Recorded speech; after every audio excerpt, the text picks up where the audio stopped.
Hi అండి. ఒక customer blouse sorry తీసుకొచ్చారు.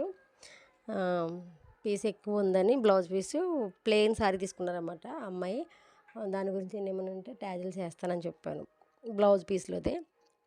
ఎలా ఉందో కామెంట్ చేసి చెప్పండి. లైక్ చేయండి. ఇలా ఎవరైనా చేసుకున్నా కూడా చాలా బావుంటది పైట చెంగులు. ఎందుకంటే ఎక్కువగా థ్రెడ్సో కాదో చేస్తారు చాలామంది. నేనైతే ఇలా ఆలోచించి చేశాను. ఎలా ఉందో కామెంట్‌లో చెప్పండి. ఓకేనా ఫ్రెండ్స్? నచ్చితే ఎలా ఉందో లైక్ చేయండి. కొంచెం బొజ్జిగా కనిపిస్తున్నాయన్నమాట. అదే చూసారా ఎంత బాగున్నాయి, ఇలా ఫ్లవర్స్‌లా కనిపిస్తున్నాయి. నాకు బాగా అనిపించింది. అందుకే ఈ వీడియో మీతో షేర్ చేసుకున్నాను. మీకేమనిపించిందో కామెంట్ చేయండి. ప్లెయిన్ శారీ కాబట్టి చాలా లుక్ వచ్చింది.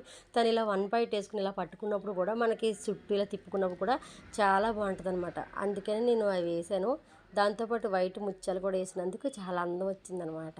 మనం మామూలుగా వేరే థ్రెడ్తో వేసుకుంటే అంత అందం రావు, కానీ మనం ఆ బీడ్స్ వైట్ పెట్టాను కదా, అది సిల్వర్ బ్లౌజ్ అనమాట. శారీ మొత్తం ఇది ప్లేను. ఇదిగో బ్లౌజ్ కుట్టాను. ఎలా ఉందో చెప్పండి. ఫ్రంట్ స్కర్ట్ బ్యాక్ హుక్స్లు అనమాట. అమ్మాయికి మొత్తం హై నెక్, ఇదిగోండి మొత్తం హై నెక్ పెట్టుకుంది. గ్రాడ్యుయేషన్ పార్టీ ఏదో ఉందంట, అందుకని అమ్మాయికి రెడీ చేశాను. హ్యాండ్కి లైనింగ్ వేయలేదు. ఎలాగుందో చెప్పండి, కామెంట్ చేయండి. బాయ్ అండి.